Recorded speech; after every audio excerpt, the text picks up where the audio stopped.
be here. I'm not a historian. I'm a political scientist, and my focus generally is on international security and military strategy with a focus on China and also Russia. I have a book actually coming out with Professor Kozyrev on Russia-China relations. And that book does talk a lot about the importance to Japan and the U.S.-Japan alliance of developments in the China-Russia quasi-alliance.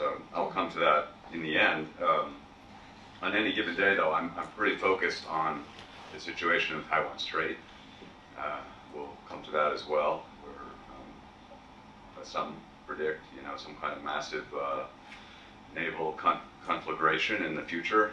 I think that maybe is somewhat relevant to our deliberations here today. But I'm also, of course, following developments in U.S.-Russian relations, which are somewhat dramatic these days, to say the least, and following the day-to-day war underway in Ukraine. And here, I think many of us are probably struck by the parallel that the Russian Navy indeed is on the back foot. I believe the Black Sea Fleet has lost something like a quarter or even a third of its ships, which is quite a stunning achievement for the Ukrainians, undertaken in no small part with our assistance.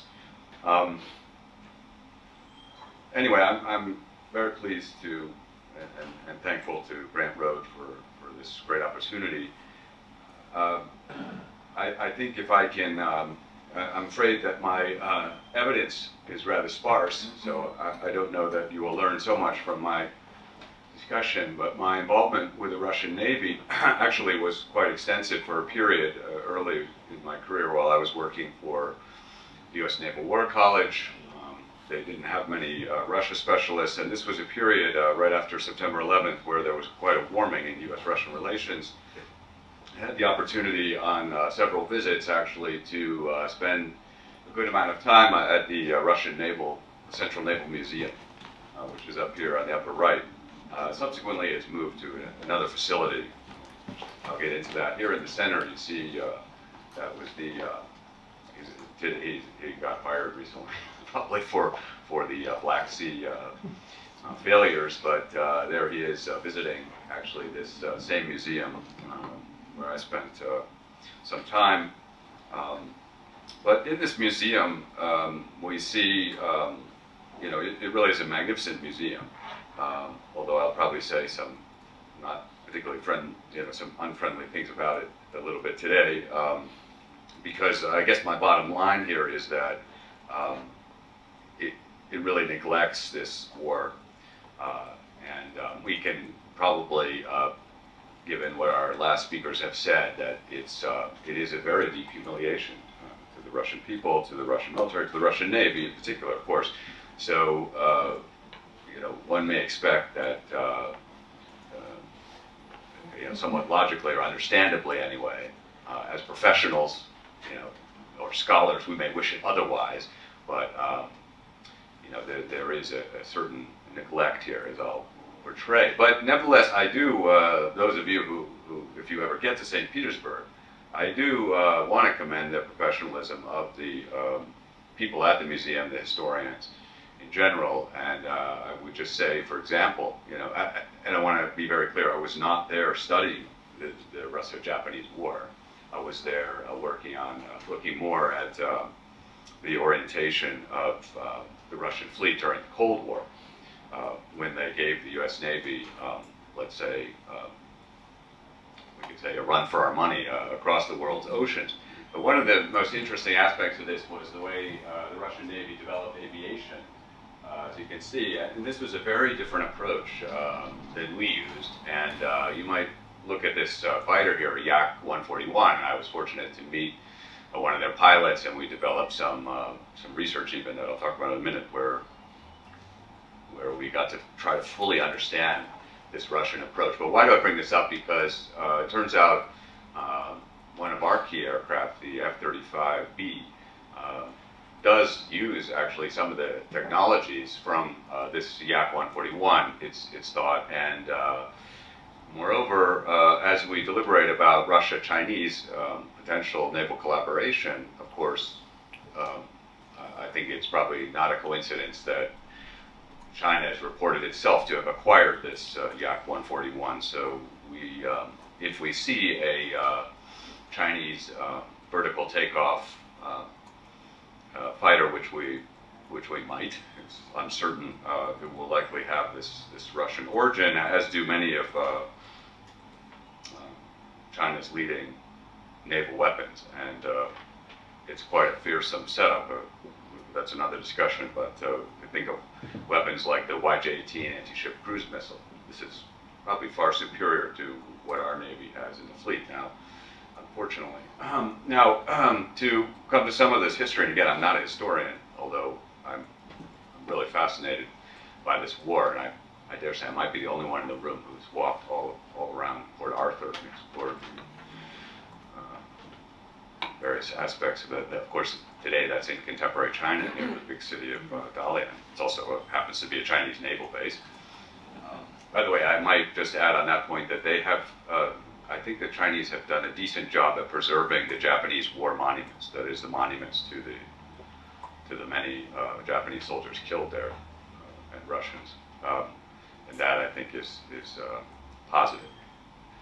We can talk more about that. Today, or at least when I was there, it was viewed as a closed city. That is, you had to have special permission to go into this city, and I managed to bribe a cab driver to get my special permission. Anyway, that's another story. But this is the kind of dramatic scene that you see when you walk into the museum, and some of you who know just a little bit about the Russian Navy may appreciate that that is actually Peter the Great's little boat that he came to learn sailing and become quite obsessed with sailing and maritime power. Early in Peter's life, he had gone to Russia's only port at the time, which was up in the Arctic, in Arkhangelsk. This would have been in the 1680s, I think, and what was the fleet that he beheld in Arkhangelsk? It wasn't the Russian fleet, there wasn't a Russian fleet, maybe a few fishing skiffs or something. No, it was the Dutch fleet. The Dutch whaling fleet and the English whaling fleet. So he, kind of took in that scene, and from that point on, if any of you who know about Peter the Great or Peter the First, you'll know that he was truly obsessed with naval power, and I think I would submit that even today we're kind of, as it were, harvesting the fruits of this. Not only did he send the Danish navigator Bering across to explore what today we know as the Bering Strait, which bears on our shores, that we share this strait with Russia, but also we ought to realize that his, I'll say it again, obsession with gaining warm water ports on the Black Sea, let's say, in no small part explained the war that we are somewhat engaged in ourselves today in the Black Sea.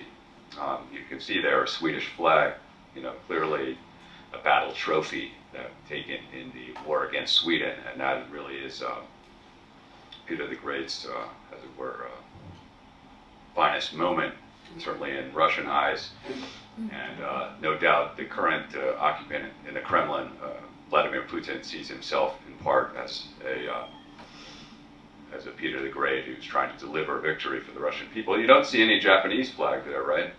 Yeah, and that tells you something right away. It's not among those proud moments. The Russian Navy does, kind of have their highs and lows, and although it's not a small amount of devastating loss and catastrophe, in World War II, of course, the museum pays a lot of attention to World War II. And on the 80th anniversary here, we're about to see a lot of discussion of Russian memorializing of the Great Patriotic War, as they call it, and the bulk of the museum concerns this. Here's I think an engagement, probably in those waters off of Norway when they're working hard against the German aircraft and submarines that were trying to stop the convoys. Maybe you know the story of PQ-17. Anyway, one last word here on my collaboration with them. Though we was actually working with the Russian Central Naval Museum faculty. Were able to publish a special series on the Cold War at sea, and they did a wonderful job. And you can look in the Journal of Strategic Studies there in 2005. For example, I was able to get one of those specialists there who had been a submarine captain in the Cuban Missile Crisis to write about his experiences, which is, you know, that's some pretty remarkable history. So let's just say the collaboration paid off well for U.S. Naval War College. Now, when you enter that one room, and my recollection is it is only one, right? And that again tells you something. I think there's at least 5 or 6 major halls devoted to the Second World War, and it's worth noting that in the Second World War there were no major naval engagements undertaken by the Russian fleet. So, okay, so you get the idea. This is not something that the Russian Navy wants to talk about. By the way, that is me at Port Arthur. Of course, that's in China. But you do have a rather nice 3D scale map of the Port Arthur battle. And as Tali said, I think they take some solace in the fact that they inflicted a lot of casualties on the assaulting Japanese. I guess there's some kind of echo across the times of that battle at Sevastopol in the Crimean War, that Tolstoy wrote about. But you see, I think this is the closest thing in that museum that I could find, to my recollection, of a kind of vision of the battle. That's not Tsushima Strait, though. That, I believe, is the Yellow Sea battle. And here is the single one portrait, or kind of portrayal, if you will, of the Tsushima Strait battle. This is an interesting painting in particular, I think quite famous in Russia, because that's the Aurora cruiser, which, of course, played a very major role in the revolution. So it did survive the battle. It limped off, actually, to the Philippines, so it was under the care of the Americans, actually, briefly. But, of course, Aurora is still there and also part of this museum, actually, so you can visit that. You know, to play this out just a little bit of what is in this hall, this is on the bottom is one engagement where the Russians succeeded in sinking, I think, a Japanese troop transport, and above is a Japanese battleship sinking, actually hit by a mine. So the Japanese did have some naval losses, but yeah, compared to what the Russians suffered. But I just want to emphasize, nowhere in the display is it kind of, you know, is the depth of this defeat, of this humiliation, really made clear. And so yes, I mean, we could call that, you know, I think misleading would be a polite way probably to even say. But there are some interesting details. You know, for example, this submarine, which I didn't see any combat. Of course, this was the initial period of submarining, so a very interesting period for those interested in undersea warfare. And yet, it apparently was brought over on the train, which is kind of extraordinary to think about too. Now, I just, in closing, make a few final comments here. That, I mean, I do want to say that you might term this the forgotten war in Russia in a way, and yet it's not forgotten. It's so painful. It actually does come up frequently, and I do read a lot of Russian military. I also read Chinese military journals, but read both. And in Russian military journals, it's amazing actually how often. And that's one reason I want to take up this topic, because it's pretty extraordinary how much they do talk about, say, the Battle of Tsushima Strait, and they get very interested in the details down to the, you know, where was the mistake of the maneuvers, you know, what was the critical, what was most critically missing in Russian preparations. And, you know, I don't have to explain that the chief lesson, of course, for the Russians is, you know, prepare, prepare, and prepare more, because the enemy is coming. So, you know, so yes, I do think this, in a way, does feed a kind of professional ethic, you know, a determination not to see another Tsushima. Now, there are some pretty spicy material also that you could find, you know, including in some of the Russian military journals that I read. I guess I'll just let you read this.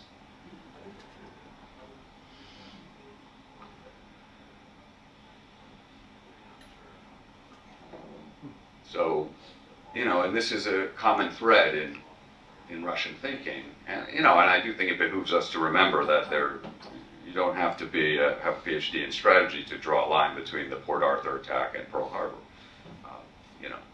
It was, I think the Japanese were hoping this would be a repeat, basically, of their stunning victory in 1904, 1905. And more recently, you also see, I'd say, I wouldn't call this a cottage industry there, but some Russian strategists saying, look, we need to look at the lessons of the Russo-Japanese War for Ukraine, and I'll be very interested to hear what's said on the next panel about kind of peacemaking, because I think it behooves us to consider,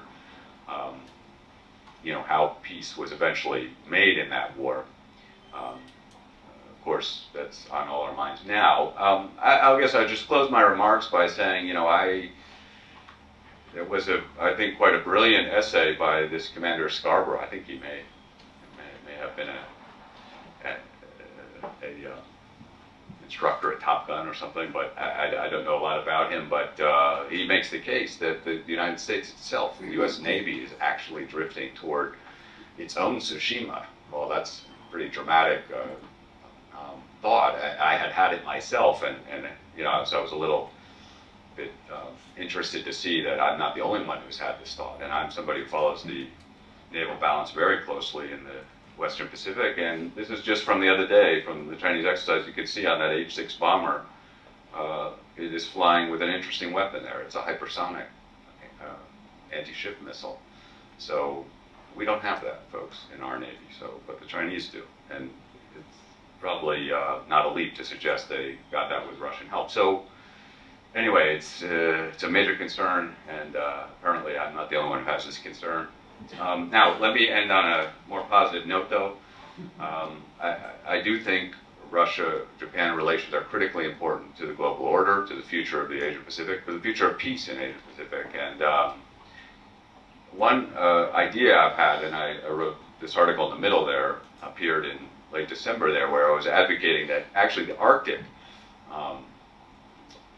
has good potential to kind of divert Russia's energies from a kind of militaristic expansion to more, let's say, more peaceful commercial pursuits. There's no doubt that Putin cares a lot about the Arctic, and that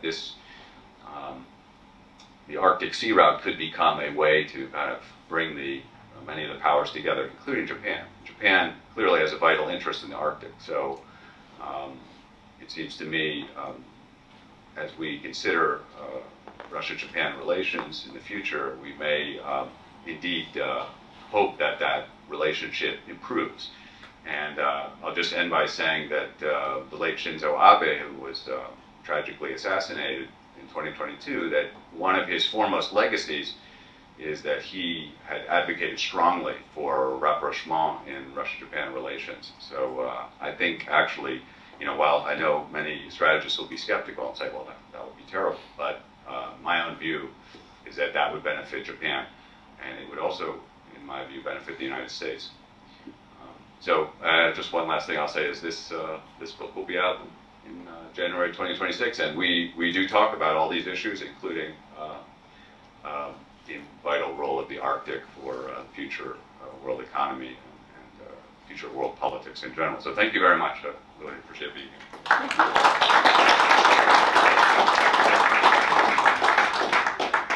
All right, thank you.